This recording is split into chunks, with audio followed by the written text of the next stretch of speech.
Hello and welcome to Bell Financial Group's From the Helm series. I'm Grady Wulff, Senior Market Analyst with Bell Direct and Bell Financial Group. Proteomics International Laboratories is an ASX-listed medical technology company at the forefront of precision diagnostics and bioanalytical services, operating from facilities located in the Harry Perkins Institute of Medical Research. To discuss the company's exciting 3 world-first blood tests, I'm honoured to be joined by Dr. Richard Lipscombe, Managing Director of the company. Richard, thank you for joining me today. Pleasure. Thanks, Brady. Now, firstly, for our investors who may not be familiar with PIQ, can you please give us an overview of the company and what you plan to achieve in FY26?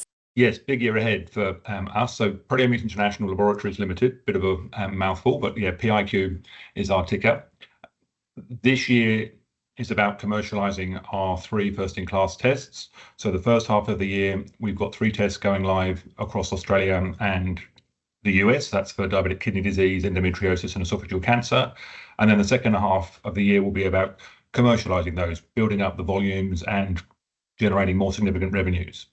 You are launching 3 world-first blood tests, 1 for endometriosis, 1 for esophageal cancer, and 1 for diabetic kidney disease. All of the above expected to be available in Australia and the US before Christmas.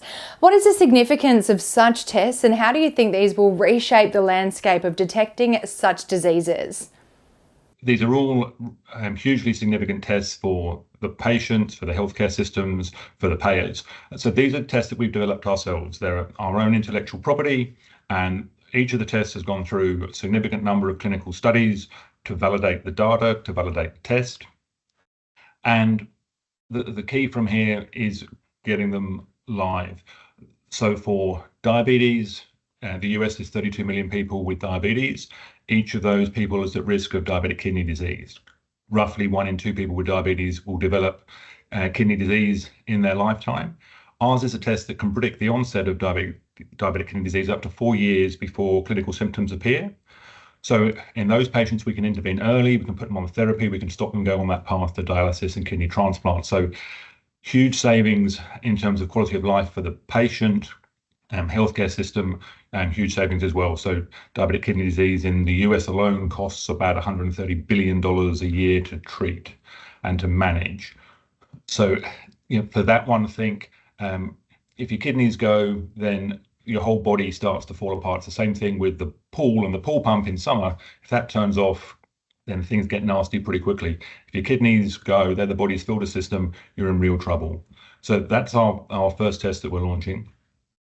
For esophageal cancer, think chronic acid reflux. So is that indigestion that I'm having something minor, or is it something more serious? We have a test that can pick up esophageal cancer, which is primarily caused by chronic acid reflux. Now, not everybody with acid reflux will develop cancer by any means, but if you do develop cancer, your 5-year survival rate is less than 20%.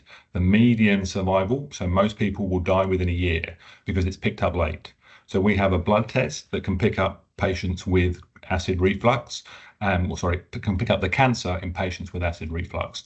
And that condition in the US, acid reflux, about 20% of the population in the US.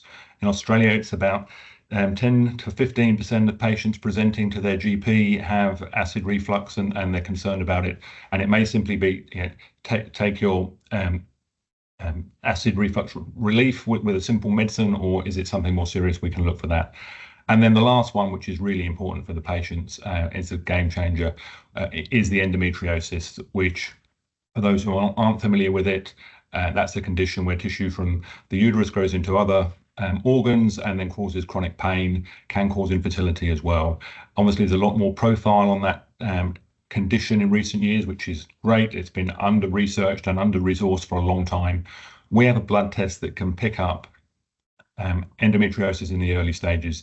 The alternative is surgery, so what's called an invasive laparoscopy, where an incision is made through the abdomen and a biopsy is taken.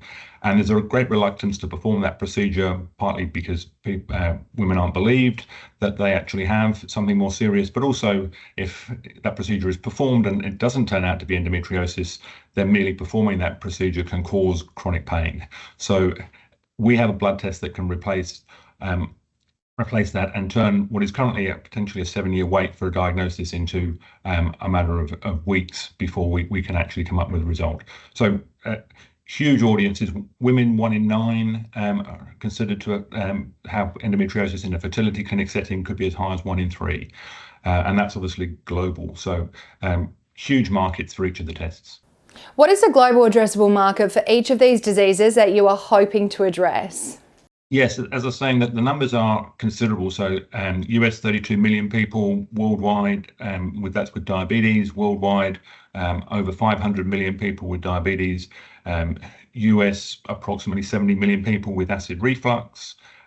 Same number of women with potentially with endometriosis. So the numbers are just huge, and each of these tests has got global appeal. As we said, we'll target the more sophisticated markets first, while we establish the extra engagement with the relevant bodies, and then we'll look at taking them into other markets around the world, because diabetes there's over 100 million people with diabetes in India, 100 million in China, and endometriosis obviously affects people around the world. What stage are you in with the clinical trials, and what is the pathway to commercialisation? Yes, so the diabetic kidney disease test is called Promarker D. That has been through several years of clinical studies. We've tested on over 5,000 patients, and that's been highly published, validating the clinical efficacy of the test. That test is launched in Australia, and last month we launched that in the US. So we have our clinical grade laboratory here in Western Australia. We have our own laboratory that we set up in the US to run the tests, and they're both running the tests currently. The esophageal cancer test, that's been through the 3 slightly smaller studies because it affects less people, but we run 3 independent studies between Australia and the US to show the test has up to 95% accuracy in diagnosing esophageal cancer. So the clinical studies are largely done. There will always be additional ones in other markets in due course, but we have enough data to launch the test in Australia and the US now. And so Australia will come this quarter, and then the US a month or 2 later. The endometriosis test is a bit earlier in the process of validation. We've analysed though over close now to 1,000 patients between healthy individuals, symptomatic controls, and those with endometriosis. And again, we've got high 90% accuracy for diagnosing. So that clinical data have been published and presented at the World Endometriosis Conference in May.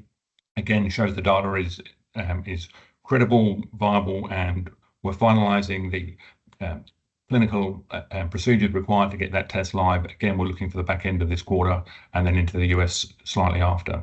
So everything's happening. It's great fun. Now, talking about each test, how exactly does each test work? The way to think of these is there's a molecular fingerprint that we can pick up in the blood.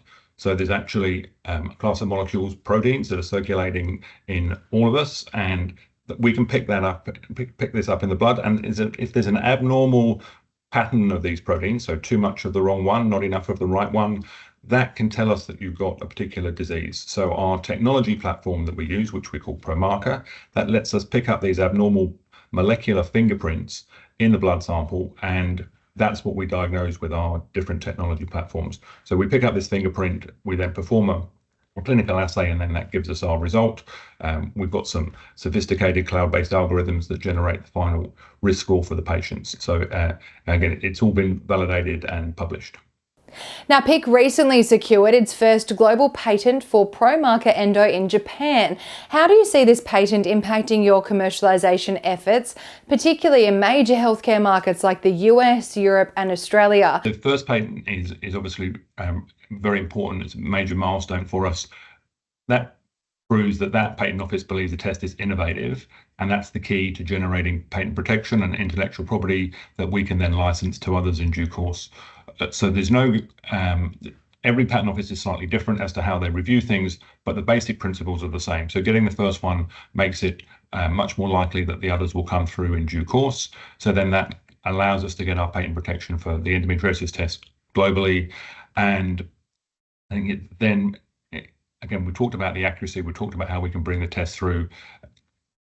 as we get it live, then the opportunity for partnering and bringing it into new markets is there, and that's what we'll be focused on and through the back half of the year as well. Now, on the idea of commercialisation strategy, what is your commercialisation strategy?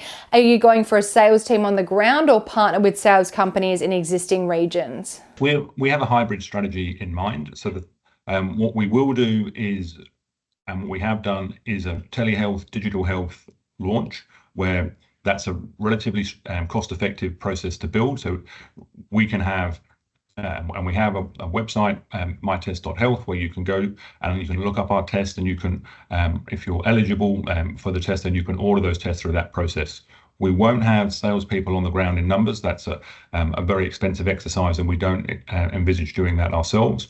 But what we will do is partner with our tests as they're live, as we're showing that that there's a demand for them. We've already proven that they work clinically.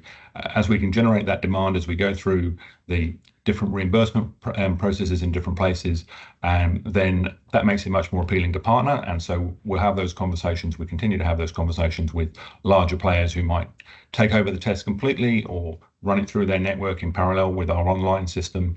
All of those things are possible, and we're working on those different avenues at the same time. What other assets are in the PIQ portfolio, and how progressed are they? We do have that technology platform, that disruptive platform, ProMarker, that lets us find biological markers in a range of diseases. The next test coming through is one called OxyDX, which is for oxidative stress. So that can have potential applications in the area of high performance athletes or through to horse racing and even animal welfare. It can tell if a muscle is damaged before, in case of an athlete, they're actually going to pull a muscle, or we might say you need to back off on your training. But that test is close to commercialization as well. In the more medical area, we have tests coming through for retinopathy, potentially neuropathy, so that's eye disease or nerve disease. We're looking at asthma and chronic obstructive pulmonary disease. So we have a range of other tests in our portfolio that we are developing in the background, but the focus now is really all on that commercialization, and the other tests will be for 2026 and beyond. And finally, what news flow can investors expect over the next 12 months?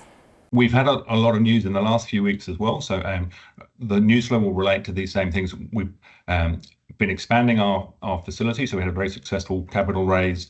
As we put in place the new instrumentation that allows us to run these tests to the clinical grade in Australia and in the US, we'll be announcing the different advancements there. The reimbursement and adoption of these tests, we announced this morning that ProMarker D has just got its own reimbursement code. For the US, awarded by the American Medical Association. There will be more developments like that for the other tests through the FY 2026. As we bring the tests live, there'll be conversations around that. Partnering conversations are happening. So there's different advocacy bodies interested in the tests as well. So all the news flow you'd expect for tests going live, adoption, and people starting to pay for it. That's what will be happening over the next 6 to 12 months. Thank you so much for joining us for this episode of From the Helm with Proteomics International. We hope you enjoyed hearing all things precision diagnostics with Richard Lipscombe. Be sure to subscribe to our YouTube channel to stay up to date with all commentary, market insights, and exclusive interviews like this one.